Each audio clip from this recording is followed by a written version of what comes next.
शरीर से ऊपर की जिंदगी नहीं जी, जिसने शरीर से हटकर आत्मा को नहीं देखा, जिसने शरीर को छोड़कर कुछ समय के लिए आत्मा का ज्ञान नहीं किया, वो मकड़ी से ज्यादा की जिंदगी नहीं जी रहा है। बस ये अलग है कि वो मन पूर्वक नहीं करती है और मनुष्य मन पूर्वक करता है। दोनों में इतना ही अंतर हो सकता है, इससे ज्यादा अंतर नहीं हो सकता है। उसने भी जाला बनाया, तुमने भी रिश्तों का जाला बनाया, वो भी जाले में घूमती है, तुम भी जाले में घूमते हो, और वो भी उसी जाले में फंस के मर जाती है और तुम भी उसी जाले में फंस के मर गए। बताइए दोनों में कोई अंतर है? आप ही बताइए। नहीं है। अंतर कहां पैदा हो सकता है कि वो मकड़ी जाले में घूमती है मगर वो आत्मा का ध्यान नहीं कर सकती है, वो प्रभु की भक्ति नहीं कर सकती है, वो प्रभु की पूजा नहीं कर सकती है, वो उपवास नहीं कर सकती है, वो दया भाव नहीं रख सकती है, वो इस तरह से जो कषाय से रहित काम होते हैं वो मकड़ी नहीं कर सकती और एक मनुष्य कर सकता है। वैसे यही अंतर पैदा हो जाता है। तो जहां देह अपनी नहीं तहां ना अपना कोई। एक किस्सा है कि कोई 30-35 साल का लड़का, उसके एक्सीडेंट में मृत्यु हो गई और मर करके उसी शहर में एक गरीब परिवार में पैदा हुआ। पहले अमीर परिवार में था और खूब धन कमाया, खूब बैंक बैलेंस बनाया। 35 साल की उम्र तक उसने करोड़ों रुपए कमा लिए और खूब बैलेंस बनाने के बाद में सोना चांदी सब इकट्ठा किया। अब उसका जो अगला जन्म हुआ, अब उसे पिछले जन्म की याद आ गई। किसी किसी को पिछले जन्म की याद आ जाती है। तो अब जब जन्म हुआ तो अब वो जैसे थोड़ा सा बड़ा हुआ उसे याद आने लगी, मेरी वहाँ उस मोहल्ले में मेरी पत्नी रहती है, वहाँ मेरे बच्चे रहते हैं, वहाँ मेरी माँ रहती है। अब वो रोता कि मुझे उनके यहाँ ले चलो। और जो वर्तमान के माता पिता थे वो सोचते यदि हम इसको लेकर जाएंगे तो वो ये सोचेंगे कि इसको सिखा करके लाए हैं और पैसा लेने के लिए सिखा करके लाए हैं, इसलिए वो जाते नहीं थे। अब वो एक दिन बच्चा इतना रोया कि वो चुप ही नहीं हुआ। जब बच्चा चुप ही नहीं हुआ तो आखिरकार उसे ले जाना पड़ा। और जब उसे वो लेके गए तो वहां उन्होंने, वो बच्चा जो था माँ को देखते ही माँ से जाके लिपट गया, माँ माँ माँ माँ करते लिपट गया। बच्चों को देख के बच्चों के ऊपर प्यार से हाथ फेरने लगा और पत्नी को देखकर बोला ये मेरी पत्नी है। सारे रिश्ते उसने सब पहचान लिए, इतना तक बता दिया कि बैंक में बैलेंस कितना है, कितना मैंने कौन से बैंक में रखा था, कितना सोना चाहिए, सब बता दिया उसने। तो वो सब थोड़ी देर के लिए तो भावुक हुए, जो उनके जो पिछले जन्म के माँ बाप थे थोड़ी देर के लिए तो भावुक हो गए कि हाँ मेरा बेटा, हाँ मेरा बेटा। लेकिन जैसे थोड़ी देर बाद उनका मन फिर आया, अरे जो हमारा था वो तो चला गया। क्या बोले? जो हमारा था वो तो चला गया। यानी जहां देह अपनी नहीं, किससे संबंध था? देह से संबंध था। परिवार का संबंध देह से था। आत्मा तो वही थी, जो आत्मा पिछले जन्म में थी वही आत्मा इस जन्म में थी। अकेले शरीर परिवर्तन हुआ था और परिवार वाले क्या कह रहे हैं? जो हमारा था वो तो चला गया। कितना इकट्ठा कर लेना, कितनी कोठियां बना लेना, कितने बिल बना लेना, कुछ बना लेना, मगर एक दिन यदि बाई चांस अगले जन्म में आपको जरूरत पड़ेगी तो 5 पैसे भी मिलने वाले नहीं है। एक बाबा जी ने 10 करोड़ की कोठी बनाई, बहुत पैसा था उनके पास में, अरबों रुपया थे।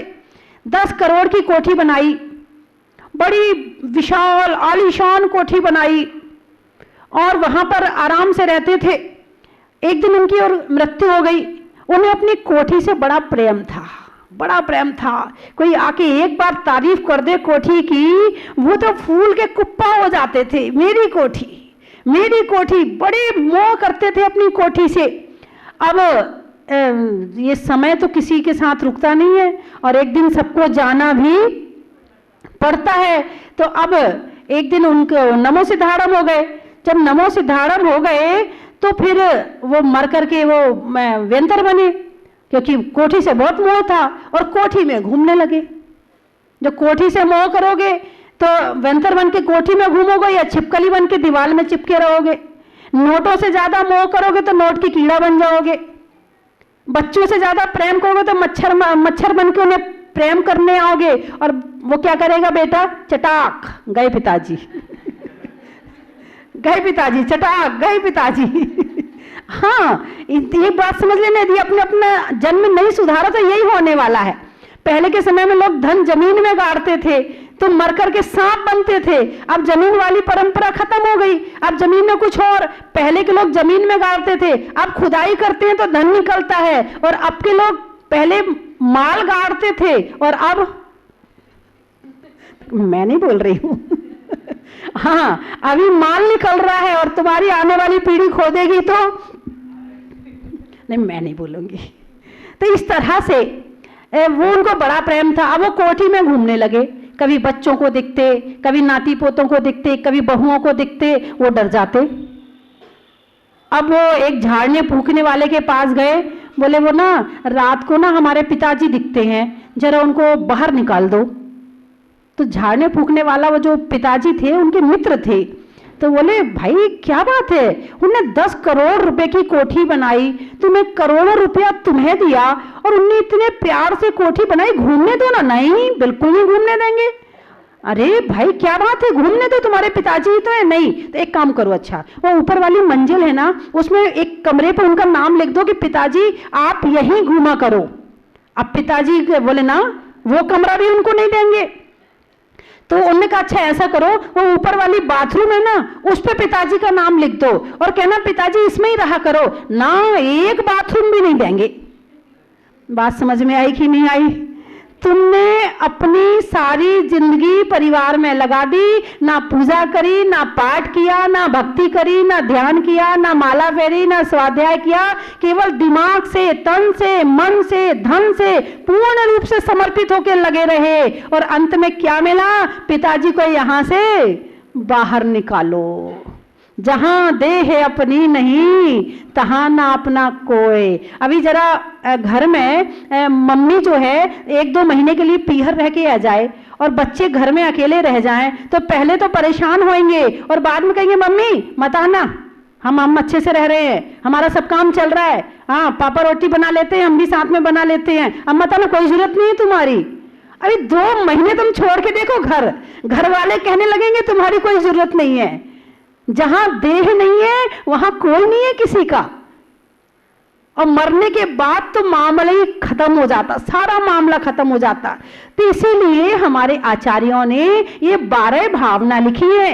इन 12 भावना का चिंतन करने के लिए कहा है, इनको ध्यान से पढ़ने के लिए कहा है कि जब इनको ध्यान से पढ़ोगे तो जरा शरीर से ऊपर उठोगे, जरा आत्मा की तरफ जाओगे, और जब आत्मा की तरफ जाओगे तो धर्म करने में मन लगेगा।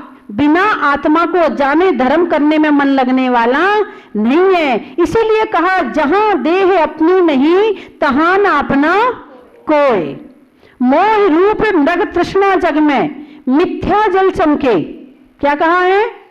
मोह रूप मृग तृष्णा जग में मिथ्या जल चमके और मृग चेतन नित भ्रम में उठे उठे दौड़े थक थक के। जल नहीं पावे, प्राण गवावे, भटक भटक मरता और वस्तु पराई माने अपनी भेद नहीं करता। तू चेतन अरु देह अचेतन, तू यह जड़ तू ज्ञानी, यह जड़ तू ज्ञानी। और मिले अनादि यतन ते बिछड़े ज्यों पाए अरूपाने। रूप तुम्हारा सबसो न्यारा। किसका रूप? ये शरीर शक्ल की बात नहीं कर रही हूं, जैसे चमकाने के लिए इतनी मेहनत करते हैं। रूप तुम्हारा सबसो न्यारा, भेद ज्ञान करना। जैसे दूध में पानी को अलग देखते हैं और दूध को अलग देखते, जो हंस होता है यदि उसके सामने पानी मिला के दूध रख दिया जाए तो हंस दूध पी लेगा और पानी छोड़ देगा। तो हंस के समान जो ज्ञानी होती हैं वो ज्ञानी व्यक्ति शरीर को छोड़कर आत्मा का ध्यान करते हैं, और जो अज्ञानी व्यक्ति होते हैं वो आत्मा को छोड़कर शरीर का ध्यान कर 24 घंटे शरीर में लगे रहते हैं। जो छूटना है, जैसे अलग होना है, जो हमारे साथ रहने वाली नहीं है, चाहे या तो अपने शरीर का ध्यान करते हैं या फिर सामने वाले, कभी बच्चों को, कभी पति को, कभी रिश्तेदार को, कभी पड़ोसन को। कभी शरीर तो शरीर ही है, चाहे किसी का भी हो। मिट्टी तो मिट्टी है, चाहे हमारे घर की मिट्टी हो चाहे पड़ोस की मिट्टी हो, मिट्टी तो मिट्टी है। तो जहां देह अपनी नहीं तहां ना अपना कोई याद रहेगा नहीं रहेगा। कम से कम आज याद रख लेना इस बात को, इस बात को आज तो याद कर लेना कि हे भगवान, आपने बड़ा अच्छा उपदेश दिया है, आपने बड़ा अच्छा ज्ञान दिया है। यदि आपने ये 12 भावना का चिंतन हमें नहीं दिया होता तो शायद हमें नहीं पता चलता। हम तो कितने ग्रस्त में डूब करके जी रहे हैं, डूब जाते हैं ना, जैसे किसी चीज में डूब जाते हैं, ऐसे डूब करके याद भी 24 घंटे में एक बार भी घर में रहकर आत्मा की याद आती है, आती है क्या? बोलो ना। ओहो, आप तो ऐसे बैठे हैं जैसे आप बिल्कुल डूब गए हो या तो खो गए हैं और या सो गए हैं। तो सोए तो एक भी नजर नहीं आए, खो गए हैं, प्रवचन सुनते सुनते खो गए हैं। तो ये घर में रहकर आत्मा की याद नहीं आती है। मंदिर में बैठ के प्रवचन सुन के तो थोड़ी बहुत याद आ जाती है, मगर घर में जाके तो बिल्कुल याद नहीं आती है। और याद वाली बात तो आप सुनिए, एक अम्मा जी थी, वो आई, बोले माता जी अच्छा सा आशीर्वाद दो। मैंने कहा अच्छा सा आशीर्वाद ले लो। बोले नहीं नहीं ये वाला नहीं। मैंने कहा फिर कौन सा आशीर्वाद चाहिए? बोले ना मुझे ना ये शास्त्र पढ़ती हूँ ना कुछ याद नहीं रहता है। तो मैंने कहा अम्मा जी आपको कुछ याद नहीं रहता? बोले हाँ कुछ भी याद नहीं रहता माता जी, अच्छा सा आशीर्वाद दो। तो मैंने उनसे ही प्रश्न कर दिया, मैंने कहा आपके कितने बच्चे? बोले 10। अम्मा जी है, पुराना समय था। हाँ, और होनी भी चाहिए, मैं जैनियों की जनसंख्या तो बढ़नी चाहिए ना। ये क्या मामला दो दो दो दो, ये कोई मामला नहीं है, जनसंख्या बढ़ाओ। तो अम्मा जी बोली 10। तो उसमें से 6 लड़कियां और 4 लड़के हैं। मैंने कहा सबके नाम बताओ। उन्होंने सबके नाम बता दिए। फिर मैंने कहा सबकी शादियां हो गई? हाँ हाँ सबकी शादी हो गई। तो मैंने कहा ये बताओ किसकी शादी कहाँ कहाँ हुई है? सारे शहरों के नाम, वहाँ की बहू आई, वहाँ की बहू आई, वहाँ से बहू आई, और वहाँ मेरी बिटिया गई है, उसके यहाँ बिटिया गई है। मैंने कहा फिर तो आपके यहाँ नाती पोते भी? अरे माता जी पूरा आंगन किलकारियों से गूंज रहा है। हम कहीं फिर नाती पोतों के नाम बताओ। उनने सारे नाती पोतों के नाम बता दिए। फिर मैंने उनसे कहा अम्मा जी आप जो हैं, जो आपने लड़कों की शादी की थी तो दहेज भी आया होगा? बोले हाँ, बड़ी के यहाँ से इतना आया था, मंझली के यहाँ से इतना आया था, तीसरे नंबर के यहाँ से इतना आया था, चौथे नंबर के। उन्होंने सारा सुना दिया। तो मैंने कहा अम्मा जी अभी तो आप कह रही थी आपको कुछ याद नहीं होता है। हैं? हाँ, आपने तो घर की पूरी रामायण गा दी, आपको धर्म की रामायण याद नहीं मगर घर की तो पूरी रामायण याद है। इसका मतलब ये है कि जहां हमारी रुचि होती है वो चीज हमें याद रहती है, और जहां हमारी रुचि नहीं होती है वो चीज हम भूल जाते हैं। अभी यहीं बैठी बैठी महिलाओं से पूछ लो कि घर में धनिया मिर्ची का डिब्बा कहाँ रखा है, कौन सा सामान का, अभी पूछ लो, यहीं बैठे बैठे बता देंगे। चाबी कहाँ रखी है, वो कहाँ रखा है, पैसे कहाँ रखे हैं, सोना कहाँ, अभी यहीं बैठे बैठे बता देंगे। जरा हमारे दुकानदार भाई साहब से पूछ लो कि सामान का, दुकान का सामान, कौन सा सामान कहाँ, अभी फोन पे सारा बता देंगे। अरे तेरे को पता नहीं वो ऊपर वाली मंजिल में रखा है, नौकर का फोन आया, भाई साहब वो सामान कहाँ, वो देखो वहां रखा हुआ है, देख जाके तुरंत मिल जाएगा। एक एक चीज याद है। और जरा जिनवाणी के कौन से पन्ने में क्या लिखा है याद है आपको? नहीं है याद। क्यों नहीं है? क्योंकि हमारी रुचि घर में ज्यादा है और धर्म में कम है, शरीर में ज्यादा है और आत्मा में कम है। इसलिए हम भूल जाते हैं धर्म की बातें, और कर्म की सारी बातें हमें याद रहती हैं। और अब किसी साधु संत के पास जाओ, उन्हें उधर की बातें याद नहीं होंगी, इधर की सारी याद है, क्योंकि इनकी रुचि इधर जाता है, आत्मा में है, शास्त्र में है, भक्ति में है, उन्हें इधर का सारा याद होगा। अब एक भाई साहब आए, वो बोले माता जी वो वर्टिकल और एक और क्या शब्द बोलते हैं वो, जब हॉरिजन, हाँ, तो बोले, तो मैंने कहा ये क्या होता है? बोले आपको नहीं पता? हम कही मुझे कहाँ से पता होगा, इंजीनियर तुम हो कि मैं हो? बोले ये तो बड़े सामान्य से शब्द है, कितने भी सामान्य हो, हमारे शास्त्र की बात पूछो तो हम 1 मिनट में बताते हैं। फिर हम कहेंगे आपसे कि आपको कुछ नहीं पता है।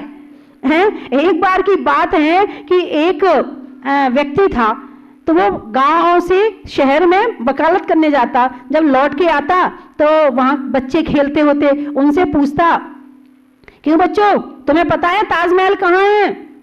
बच्चे कहते नहीं बाबूजी मुझे नहीं पता है। अरे तुम्हें क्या पता होगा, तुम तो गांव में रहते हो। फिर चले जाते, फिर 2-4 दिन में फिर पूछते, अरे तुम्हें पता है लाल मंदिर कहाँ है, लाल किला कहाँ है? नहीं बाबूजी हमें तो नहीं पता। अरे तुम्हें कहाँ पता, तुम तो गांव के रहने वाले हो। फिर एक दिन जब ज्यादा बच्चों से प्रश्न पूछ लिए, एक दिन बच्चों ने भी मिलके उन्हें सताने की सोची। बोले आने दो, आज हम भी पूछते हैं। वो आए, उनका प्रश्न आए, उसके पहले बच्चों ने पूछ लिया। बोले आपको पता है रामलाल कहाँ रहता है? बोले नहीं। आपको कहाँ से पता चलेगा, आप तो रोज शहर में रहते हो। तो जो जहां रहता है उसे वहीं की तो जानकारी होगी है। आप घर में कितने घंटे रहते हैं और मंदिर में कितने घंटे रहते हैं, तो घर की सारी जानकारी, और घर में बड़ी रुचिपूर्वक काम करते। घर में चटाई जरा टेढ़ी बिछी हो तुरंत ठीक करेंगे, और मंदिर में यदि चटाई टेढ़ी पड़ी होगी तो वैसे ही आके बैठ जाएंगे। और ये अकेले राजस्थान की नहीं, सारी दुनिया के मंदिर की बात है। यदि दरी घुड़ी मुड़ी पड़ी होगी तो उसमें वैसे ही बैठ जाएंगे, उसको बिछाएंगे नहीं। और घर में यदि जरा सा चद्दर भी उसकी सला जाएगी तुरंत ठीक करेंगे उसको।